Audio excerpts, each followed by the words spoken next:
Alright, so one of the questions that was just thrown out there was, how far are we even hitting this shot?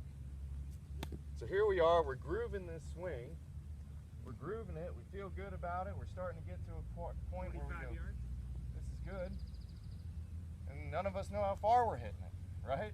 What good does that do us? So that's fine if you practice and you're at that spot and you feel it. But when you leave, you better know how far you're hitting that shot.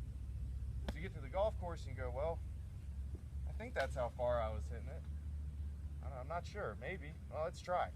You have no idea. Next thing you know, you're 20 feet from the hole and you thought you hit a great shot. So that's one of the keys when we practice, whether it be right before we start or right after we end a little session right at a certain spot. We want to make sure we know how far we're hitting these shots. Everyone gets so bogged down in how far they hit their driver and their 7-iron and their irons and their woods, and they could tell you at the drop of a hat in the golf shop, you know, oh, I hit my 6-iron 164 yards. What kind of shot do you hit when you're 45 yards out? Oh, I don't know. I'd figure it out, I guess. No. We need to know, depending on the shot, depending on how far we need to throw it, depending on how far we want it to release, we want to know how big our swing is, what kind of shot we're hitting. We should have that in our arsenal. We should have that in our notebook, up in our head.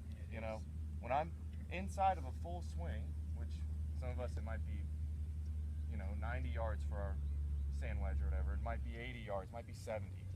But once we get inside that, we're not hitting full shots anymore. We need to know how far we're hitting these. So every time you practice, whether it's on the driving range, on the practice tee, or on the short game range, you better know how far you're hitting your pitch shots and your chip shots, bunker shots, whatever it may be. You know, you look at the PGA Tour and all the stats they keep, and they go, oh, from 10-yard bunker shots, guys get it up 90% of the time, up and down. You know, you think those guys know how far that bunker shot is? Sure. Sure, a lot of it's feel, and that's what we're doing now. We're kind of grooving feel. But if hopefully you felt the position that you need to be to get there. So how far are we hitting it? To that last pin. I think someone shot it. He shot it 42 yards. 42 yards. The things I wanted to talk about was our practice. So I noticed a lot of you using alignment sticks, and I really like that. I think the alignment stick is one of the best training aids or visual aids to help us, especially when we're practicing on the range. So just like we talked about with short game, we should always have a target in mind. Hold and getting it close. So what I want to do here is I've got y'all set up on one side of the fringe. We're going to putt to the other side of the fringe. And I want to see how close you can get the ball to the edge of the fringe.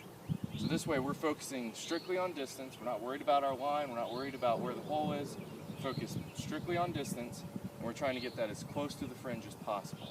All right, so we're going to hit a few here. And I'm just going to walk around and see how y'all do. Post 2 for a buck? Sure, put a little pressure on it. I mean, putting, you know, I actually like that. Mr. Core said put a buck on it for the closest one Does it to still the have to be on the fringe. green though?